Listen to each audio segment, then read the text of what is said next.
In today's video, I'm going to teach you how to effectively utilize fields in your document editor to automate and enhance the information displayed in your headers and footers.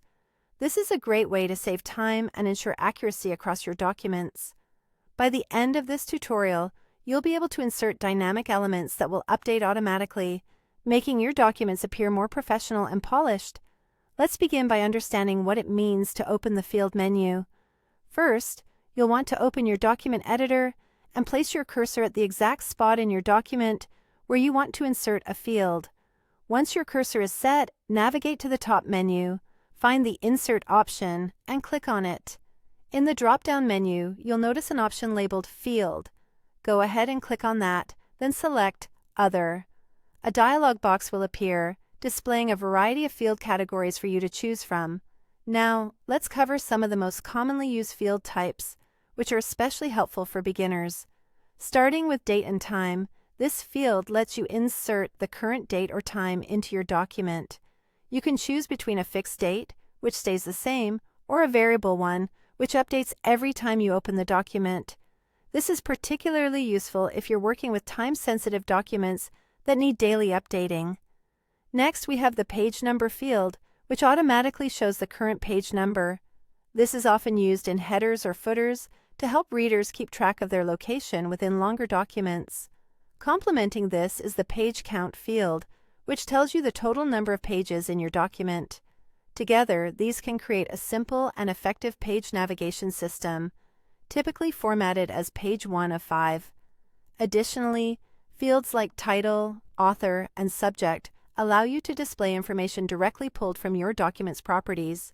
For example, if you've set your name as the author under File Properties, this field will always show that name in your document, saving you from repetitive manual entries.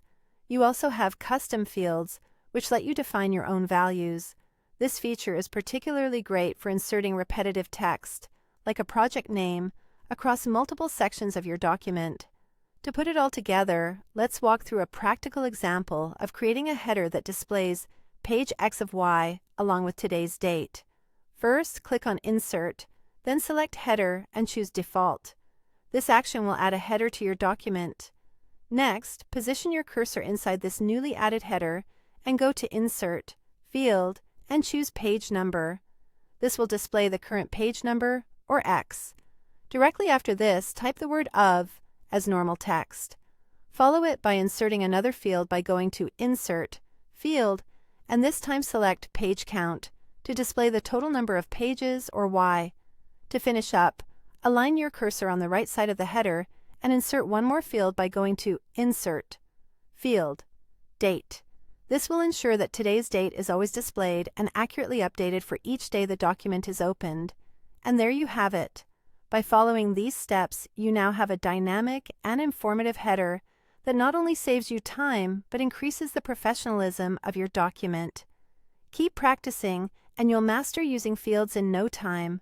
Thanks for watching, and happy editing!